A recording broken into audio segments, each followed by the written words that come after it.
यीशु की मृत्यु और पैशन, आत्मा की पीड़ा पर विजय।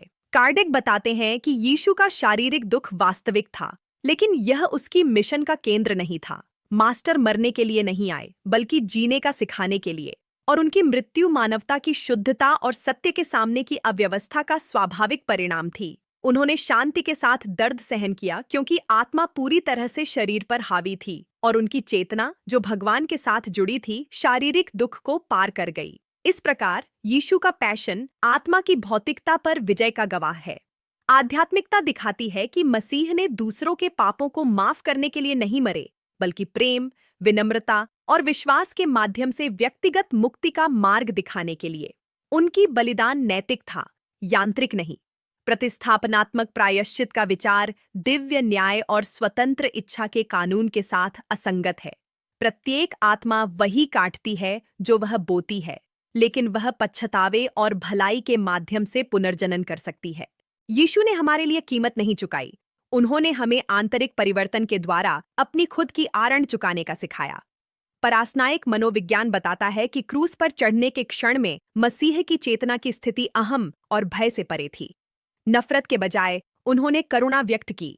हे पिता, उन्हें क्षमा कर दो, क्योंकि उन्हें नहीं पता कि वे क्या कर रहे हैं। यह वाक्य आध्यात्मिक परिपक्वता का चरम है। सभी प्राणियों के साथ एकता की पूर्ण चेतना।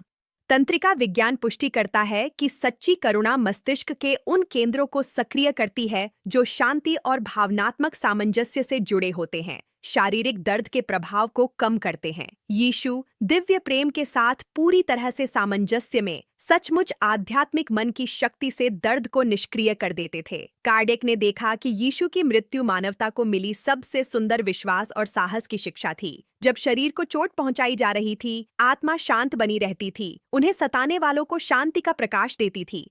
यह घटना चेतना की क्वांटम भौतिकी के प्रकाश में समझी जा सकती है। जब मन भौतिक स्तर से ऊपर उठता है, तो धारणा स्थानांतरित हो जाती है और शारीरिक दर्द अस्तित्व के विस्तार के सामने अप्रासंगिक हो जाता है। यीशु ने दुख को नकारा नहीं, उन्होंने उसे पार किया। ऊर्जावान जीव विज्ञान सिखाता है कि मानव शरीर मानसिक और भावनात्मक तरंगों का उत्तर देता है। क्रूस पर चढ़ाए जाने के दौरान मसीह ने इतना तीव्र प्रेम का क्षेत्र विकीर्ण किया कि उसने दर्द को आध्यात्मिक ऊर्जा में परिवर्तित कर दिया। उनका रक्त जीवन का प्रतीक, पदार्थ और आत्मा के बीच के विलय का प्रतिनिधित्व करता है, मानव और दिव्य के बीच का अंतिम पुल। हर बूंद जो बहाई गई प्रकाश और करुणा की तरंग थी, जो उनके चारों ओर के लोगों को अदृश्य रूप से ठीक कर रही थी। कार्डेक बताते हैं कि क्रॉस का आध्यात्मिक अर्थ परीक्षणों के सामने नैतिक उन्नति है। भारी लकड़ी मानव कठिनाइयों का संश्लेषण है, और मसीह जब इसे उठाते हैं, सिखाते हैं कि कोई भी बिना प्रयास के विकसित नहीं होता, लेकिन जब प्रेम द्वारा प्रेरित होता है तो हर प्रयास उद्धारक होता है। क्रूस दंड नहीं है, यह उत्थान का उपकरण है, और प्रत्येक आत्मा अपनी यात्रा में अपनी क्रूस को रखती है, न कि उसमें मरने के लिए, बल्कि इसके माध्यम से आध्यात्मिक रूप से पुनर्जीवित होने के लिए। गूंज की भौतिकी दिखाती है कि उच्च आवृत्ति की तरंगें अराजक प्रणालियों को व्यवस्थित करती हैं। इस प्रकार मसीह की तरंग मृत्यु के क्षण में पृथ्वी के आध्यात्मिक क्षेत्र को सामंजस्य में लाया। यह एक सुसंगतता की किरण की तरह था, जो ग्रह के चुंबकत्व को पार कर गई। इसलिए उनकी मृत्यु का ब्रह्मांडीय प्रभाव पड़ा।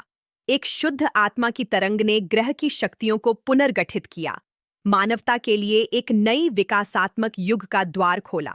आध्यात्मिक न्यूरोसाइंस प्रकट करती है कि क्षमा सबसे शक्तिशाली मानसिक अवस्थाओं में से एक है। यह आत्मा को पीड़ा से मुक्त करता है, आंतरिक सामंजस्य को बहाल करता है और तरंग क्षेत्र को विस्तारित करता है। यीशु ने जब उन लोगों को क्षमा किया जिन्होंने उन्हें क्रूस पर चढ़ाया, तो उन्होंने न केवल स्वयं को बल्कि मानवता को नफरत की ऊर्जा से मुक्त किया। नैतिक दुख के लिए अंतिम एंटीडोट, बिना शर्त प्रेम। कार्डेक ने यह स्पष्ट किया कि मसीह ने शहादत की तलाश नहीं की। मौत उनकी नैतिकता की निरंतरता का परिणाम थी, एक ऐसे संसार में जो अभी भी अज्ञानता में बंधा हुआ था। वह बीज बोने वाला था जिसने प्रेम के बीज को अंकुरित करने के लिए मरने को स्वीकार किया, और यह बीज खिल गया, न तो मंदिरों में और न ही सिद्धांतों में, बल्कि उन लोगों के दिलों में जो समझते हैं कि प्रेम ही दुख को जीतने का एकमात्र रास्ता है। आधुनिक भौतिकी हमें दिखाती है कि ऊर्जा नष्ट नहीं होती, केवल रूपांतरित होती है। जीवन के साथ भी यही होता है। मौत एक अवस्था का परिवर्तन है, अंत नहीं।